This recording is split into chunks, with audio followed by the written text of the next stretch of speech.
La communauté de communes Ambert-Livradois-Forez aura l'honneur d'accueillir le peloton féminin du Tour de France le jeudi 31 juillet 2025. Pour le final, une épreuve entièrement puy-de-dômoise. Lors de la 6e étape, les cyclistes devront traverser 2 cols et sillonner à travers un territoire riche. Vous savez sûrement que l'étape se conclura dans la ville d'Ambert. Mais les fans du Tour de France les plus observateurs auront sûrement remarqué que les cyclistes passeront par 7 communes du Livradois-Forez. Alors aujourd'hui, nous allons découvrir toutes les communes qui seront traversées par le Tour de France Femmes et donner à nos téléspectateurs quelques idées de ce qu'il y a à découvrir là-bas. Entre découvertes de paysages inspirants, d'édifices historiques, de producteurs et de spots culturels et sportifs, suivez-nous le long des routes du Forez.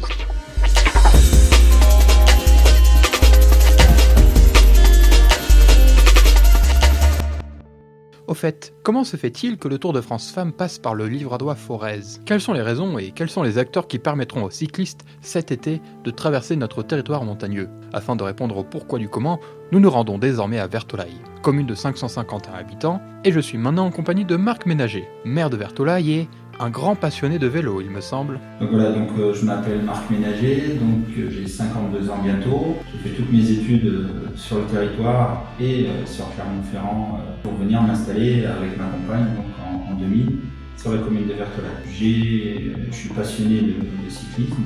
J'ai été licencié au vélo club d'Ambert. J'ai évolué jusqu'à un niveau national. Suite à mon arrêt en compétition, je me suis plus investi dans une association locale sur la commune de Vertolaye. Et petit à petit, je me suis dirigé vers la vie politique. Et de fil en aiguille, du coup, on m'a proposé de faire partie du MIST. Et voilà, et depuis 5 ans, je suis maire de la commune de Vertolaye. Alors, l'historique de la candidature est venu en fait d'une volonté d'un élu, donc c'était de Yves Fournier-Fayard, mon prédécesseur, qui avait pour ambition de faire arriver le Tour de France au sommet du col du Béal, et pas que le faire passer, mais vraiment le faire arriver.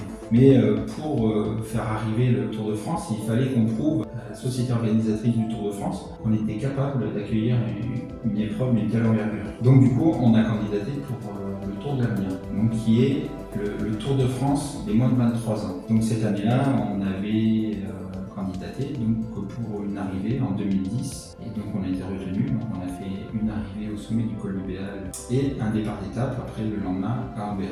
Les organisateurs du Tour de France ont eu écho de l'épreuve. On espérait qu'en 2011 ou 2012 on ait le Tour de France et ça n'arrivait pas, donc on a dit on va essayer de voir un petit peu plus grand entre le Tour de l'Avenir et le Tour de France. On va accueillir l'étape du Critérium du Dauphiné. Donc on a posé une candidature, on a été retenu en 2014 et on a fait une superbe arrivée d'étape le 9 juin 2014 au sommet du col du Béal.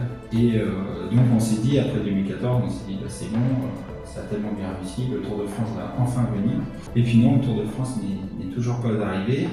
Au détour de la pause café, Marc Ménager me montre un ouvrage qui lui tient à cœur. Ça, c'était le dossier de candidature qu'on a déposé pour le Tour de France 2016. Donc le dossier de candidature qui faisait suite au passage du Critérium du Dauphiné à Ambert. Et là, des épreuves comme le Critérium du Dauphiné, c'est la plus grosse course par étape après le Tour de France en France. C'est un peu la Ligue des champions sur le territoire. Donc on a mis en avant toute la richesse du territoire, la fourme, la richesse industrielle aussi, la tresse, le papier, la rive du Moulin de Richard Debat. On avait voulu démontrer aux officiels d'Amaury Sport Organisation, la société du Tour de France, qu'Ambert c'était pas si perdu que ça. C'est qu'il y a à peu près 1 heure aux alentours d'Ambert, on a l'aéroport d'Aulnat, on a les autoroutes. Si on va même un peu plus loin, on peut aller jusqu'à Lyon pour l'aéroport. Aussi, on est surtout un territoire vélo où on peut faire du vélo en toute sécurité avec des paysages. Oui, j'ai vu. Et c'est pour ça qu'on a voulu mettre en avant le col du Béal, puisque à l'origine de notre candidature, c'était faire arriver le Tour de France au sommet du col du Béal. Donc on a dit on va retenter notre chance sur le Critérium du Dauphiné, donc on a recandidaté pour 2017. Les années passant, on ne voyait toujours pas arriver le Tour de France, et est réapparu en 2022 le Tour de France Femmes.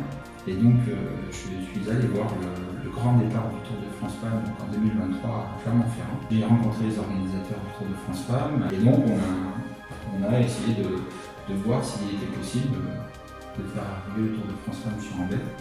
Il suffisait de candidater, retenu, et bonne nouvelle, 2 ans après, on a été retenu pour une arrivée en Ambert. Je me rends à la gare de l'Utopie. Au premier regard, vous pouviez penser comme moi qu'il s'agissait d'une gare, mais la vérité est tout autre. Pour moi, avant, Vertolaye, c'était juste la ville que je traverse pour aller à mes études chez mes parents. Et j'ai toujours cru que ce bâtiment, c'était juste une gare comme les autres, mais non, ce n'est pas juste une gare comme les autres. En fait, c'est plus une gare. C'était une voie ferroviaire qui est devenue quelque chose appelé la gare de l'Utopie. Et je m'en vais vous montrer ce que c'est.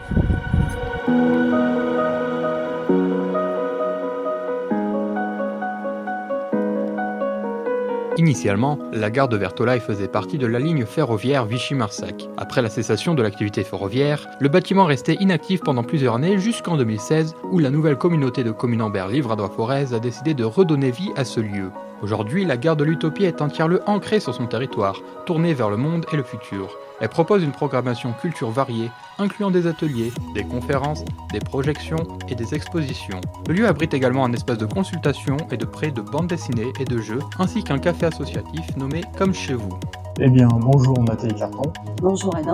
Déjà, je voulais savoir qu'est-ce que vous faites à la gare de l'Utopie. Je suis bibliothécaire et je suis en charge du bâtiment de la gare de l'Utopie. Je travaille avec Pascal Bouline et Chloé Lemaître. Donc elles sont aussi bibliothécaires toutes les deux. J'ai cru comprendre qu'à l'origine, on est sur une voie ferroviaire. Donc à l'origine, il y avait des trains qui passaient là. Je voulais savoir, c'est quoi l'évolution de cet endroit? Comment on est passé d'un chemin de fer à une bibliothèque? Alors le chemin de fer donc a arrêté progressivement son fonctionnement. Dans les années 2000, la communauté de communes du Pays d'Auderghe a développé un projet touristique et patrimonial pour mettre en avant, valoriser à la fois les savoir-faire et l'environnement. Et dans les années 2017, on nous a demandé, à l'équipe qui est installée ici actuellement, de réfléchir à quel type d'aménagement on souhaiterait mettre en place à la gare d'Utopie.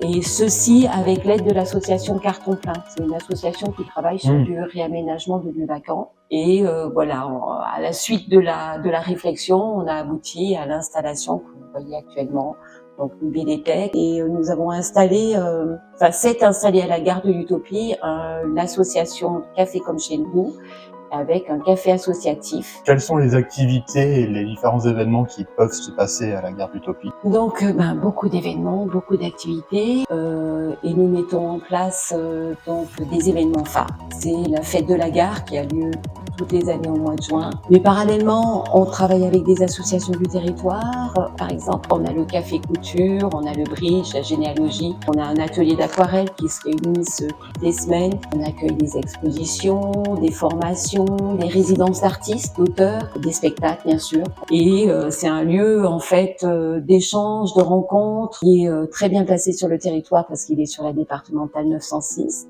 Et on a la chance d'avoir un réseau, on est au sein du réseau des médiathèques et d'avoir sur notre secteur un réseau de bénévoles, de secrétaires de mairie qui sont dynamiques et qui nous soutiennent aussi dans les actions. Et du coup, parmi tous ces projets et tout ce qui s'est passé, est-ce qu'il y a quelque chose dont vous vous souviendrez toujours? Je crois que je vais faire le lien avec la fête de la gare d'Utopie, qui est un événement qu'on réitère chaque année au mois de juin. Dans le cadre de la fête de la gare d'Utopie, il y a 2 dates qui nous ont marquées. En 2023, une fête où on a eu des spectacles, où on a eu une ambiance, voilà, une journée merveilleuse, chaleureuse, familiale, et qui nous a marqué. Je me retrouve maintenant au Gour du Champy, un spot naturel longeant l'Adore où on peut trouver une cascade.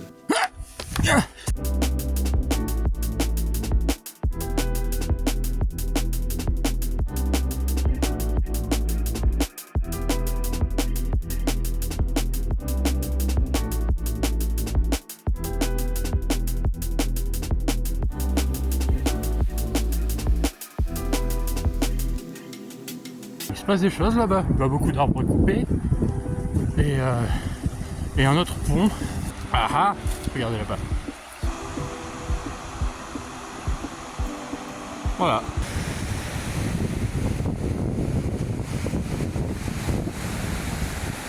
On peut pas aller plus loin, mais voilà. Le cadre est très sympa. Mesdames et messieurs, ce fut le cours du Champy.